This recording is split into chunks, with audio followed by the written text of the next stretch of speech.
The last thing the Mexican cavalry saw was smoke, not the slow rolling clouds of a distant exchange, the kind that appears at point-blank range, sudden, total, arriving faster than the brain can process the sound that follows it. One moment, thousands of horsemen in full charge, lances leveled, the ground shaking beneath them with the kind of violence that makes infantry flinch before the first contact. The next moment, a wall of canister shot moving at 700 feet per second, tearing through the formation like a scythe through grass. Men did not fall, they were removed. Horses did not stumble, they collapsed mid-stride, throwing riders into the dirt at full gallop, crushing the men behind them. The charge that General Mariano Arista had ordered as the decisive blow of the engagement, the flanking sweep that was supposed to crumble the outnumbered American left and end this battle in a single decisive stroke, lasted less than 4 minutes from launch to annihilation. The survivors wheeled and fled. Not retreated, fled. On the Mexican command ridge there was silence, not the silence of men thinking. The silence of men who had just watched something happen that their entire military education had given them no language to describe. Arista had 6,000 soldiers. The Americans had fewer than 2,000.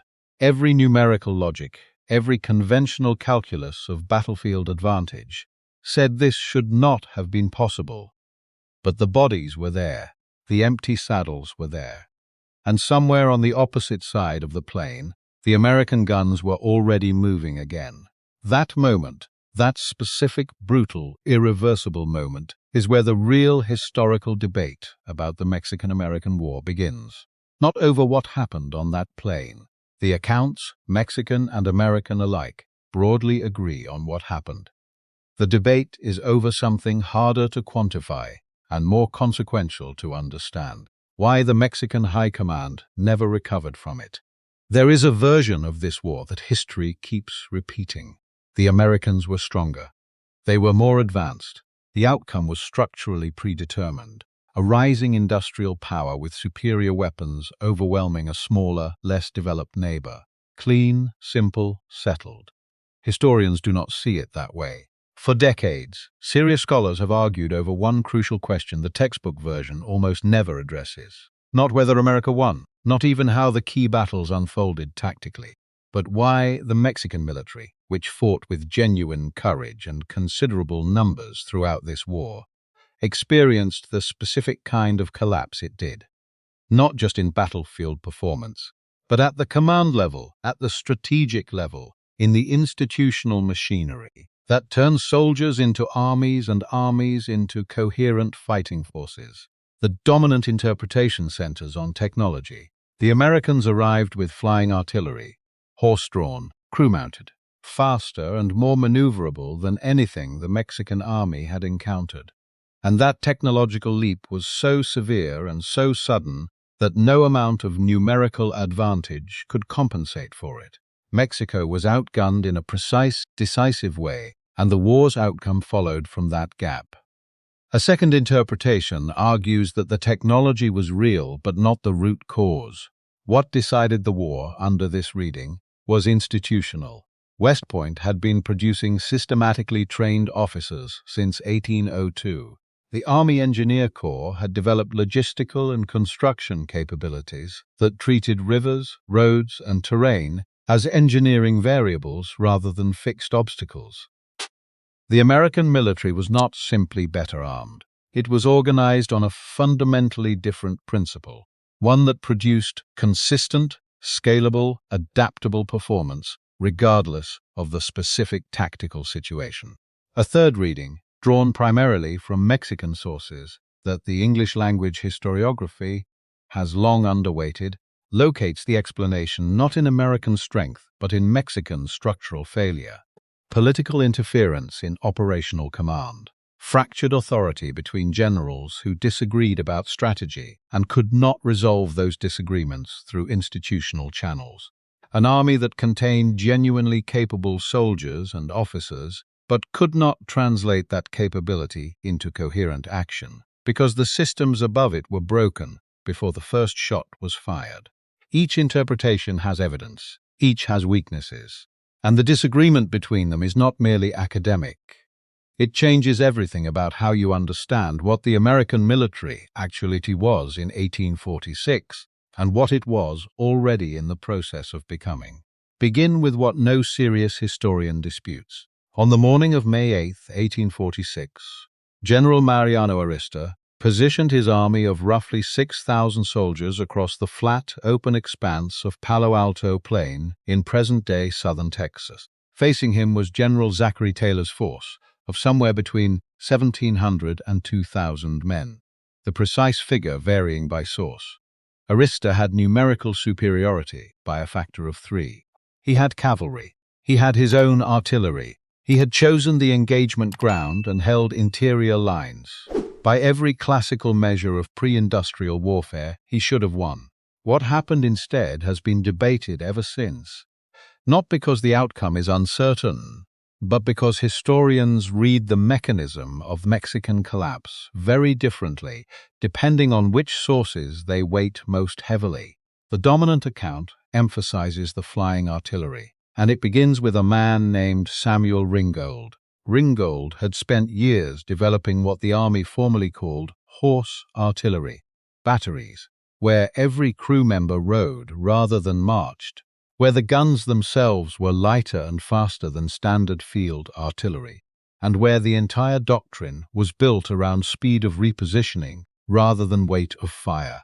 Traditional artillery of this era, unlimbered in fixed positions, engaged in slow counter-battery exchanges, and repositioned only with considerable effort and time. Ringgold's batteries moved at cavalry speed. They could be at full gallop, unlimbered, loaded, laid, and firing before a standard battery finished a single repositioning sequence. At Palo Alto, this meant something specific and devastating. Mexican observers who survived and later wrote about the battle, including Officer Manuel Balbontin, whose memoir remains one of the most detailed Mexican accounts of the early campaign, described the American guns as appearing on multiple axes simultaneously, faster than the Mexican command could redirect formations to respond. The moment one unit found partial cover or shifted position to reduce exposure, another battery had already moved to a new angle of fire. There was no stable defensive adjustment available because the threat kept relocating faster than adjustments could be made. The Mexican cavalry charge, Arista's intended decisive stroke, was the clearest expression of this mismatch. Ringgold's batteries repositioned specifically to receive it, delivering canister and grape shot into the formation at ranges where the projectiles were maximally lethal.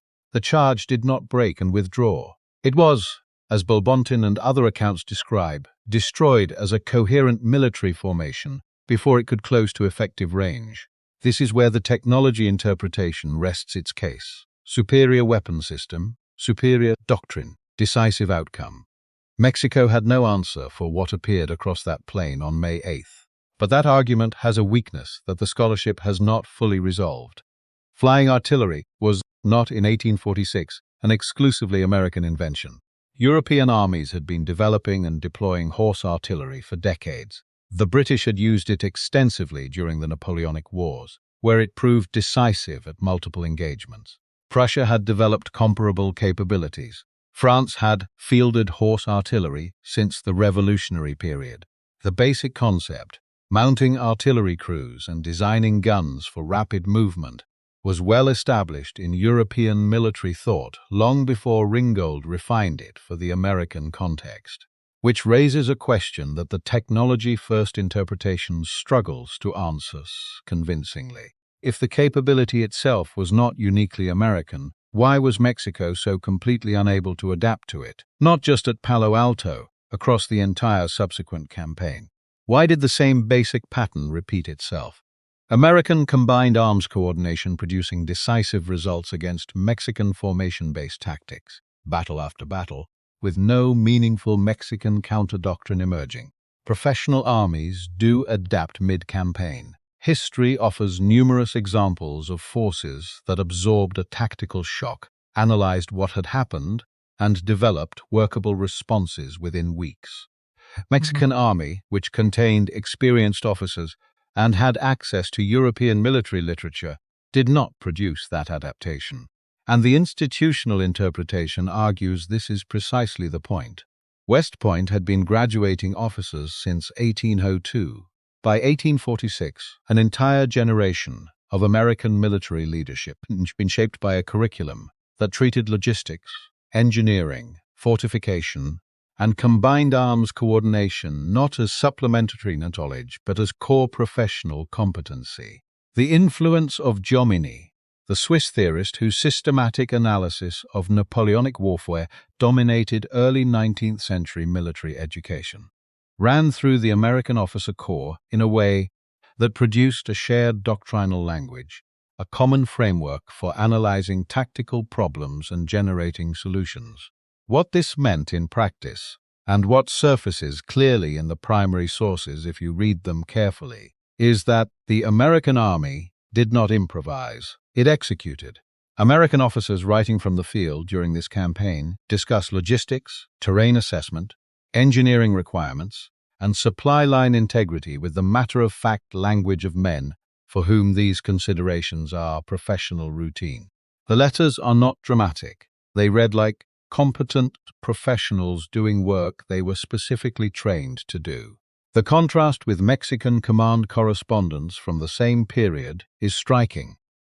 Not because the Mexican officers were less intelligent or less courageous, but because the institutional framework that would have normalized systematic thinking about these variables was not as developed, not as consistently present, not as embedded in the professional culture of the officer corps. Arista's correspondence after Palo Alto and Resaca de la Palma, read in the original Spanish by historians who have worked extensively with the Mexican archive, reads less like a general processing tactical setbacks and more like an officer discovering mid-campaign that the institutional infrastructure he assumed was behind him contained serious gaps he had not previously been required to confront. The Battle of Resaca de la Palma, fought on May 9th, one day after Palo Alto, complicates the technology argument in ways the scholarship has not fully worked through. The terrain at Resaca de la Palma was dense chaparral, thick brush, broken ravines, poor lines of sight in every direction. The conditions that had made the flying artillery so decisive at Palo Alto, open flat ground with extended fields of fire, were entirely absent. This was terrain that should have neutralized the American artillery advantage and forced the kind of close-quarters infantry engagement where Mexican numerical superiority could finally assert itself. Mexican commanders understood this. They chose the ground deliberately. The American attack advanced anyway, straight into the chaparral, into the broken terrain, into conditions where tactical coordination was difficult and command and control fragmented almost immediately for both sides. And the Mexican line broke more completely than it had at Palo Alto. Multiple historical interpretations of Resaca de la Palma compete, and they sit in genuine tension. The conventional American account emphasizes the capture of General La Vega by Captain Charles May as the psychological turning point. The shock of losing a senior commander to a cavalry charge, shattering Mexican unit cohesion and triggering the collapse. Under this reading, the rout was a consequence of a single high-impact tactical event, cascading through a command structure that lacked the resilience to absorb it. A competing reading, developed from Mexican primary sources, and advanced most forcefully by several Latin American historians over the past 3 decades, argues that the command structure was already effectively broken before May's charge. That Arista had been operating under conflicting directives from Mexico City, that the political pressure on his operational decisions had been constraining his tactical options in ways his subordinate officers on the ground did not know and could not compensate for, and that the defeat at Resaca de la Palma was not a military failure in the straightforward sense, but the terminal expression of a command environment where institutional dysfunction and battlefield adversity converged simultaneously. This interpretation is uncomfortable in both directions. It does not flatter the American victory narrative, because it implies the outcome depended partly on Mexican internal failure, rather than purely on American operational excellence. And it does not fit comfortably within Mexican nationalist historiography, which has tended to frame the defeats of this war as products of material disadvantage and American aggression rather than internal structural failure. But the documentary evidence behind it is stronger than the English-language literature has generally been willing to acknowledge. Here is where the debate becomes genuinely difficult to resolve. Santa Anna's strategic response to the early disasters of the campaign is among the most contested episodes in the entire war, and the contest matters because what Santa Anna understood, or failed to understand, about the American military tells us something important about what that military actually was. The dominant American interpretation presents Santa Anna as a capable but ultimately outmatched commander, intelligent, experienced, politically resourceful, but working with insufficient forces against a structurally superior opponent. A man who understood the threat, but lacked the material resources to counter it. The revisionist interpretation, developed by Mexican and Latin American scholars, drawing on correspondence that English-language accounts have largely ignored, presents something more complicated. It argues that Santa Anna grasped the nature of the American advantage earlier and more clearly than his public communications suggested, that he recognized by mid-1846 that Mexico was not facing merely a stronger army, but a categorically different kind of military institution, one whose real strength lay not in its battlefield performance, but in the logistical and engineering infrastructure that made that performance sustainable and scalable. The evidence for this reading is in Santa Anna's letters to subordinate commanders during the summer and fall of 1846. Those letters contain repeated, urgent emphasis on supply lines, road conditions, and the critical importance of contesting American engineering operations. This is not the language of a general thinking primarily in terms of battle outcomes. This is the language of a commander who has identified the real source of American power and is attempting, against significant institutional resistance within his own army and government, to redirect strategic focus toward countering it. The American Engineer Corps was, by this point in the campaign, doing things in the field that Mexican officers documented with a quality of astonishment that comes through even in formal military reports. Rivers bridged on timelines that defied reasonable expectation, roads improved overnight, supply chains maintained across terrain that should have been prohibitive. The Corps was not glamorous. It generated no cavalry charges, no dramatic artillery duels, no moments of individual heroism that translated into the kind of narrative that military history typically preserves. What it generated was continuity. An army that could bridge a river overnight was an army that could not be stopped by rivers. An army that could build roads through hostile terrain was an army that could not be slowed by terrain. An army whose supply chain never snapped was an army that could sustain offensive operations indefinitely, absorbing losses, replacing casualties, maintaining pressure without the pauses and consolidations that gave defending forces their best opportunities to recover and regroup. The institutional and logistical interpretations, examined carefully, are not actually separate arguments. They are the same argument approached from different angles. The flying artillery and the engineer corps were not distinct capabilities that happened to coexist in the same army.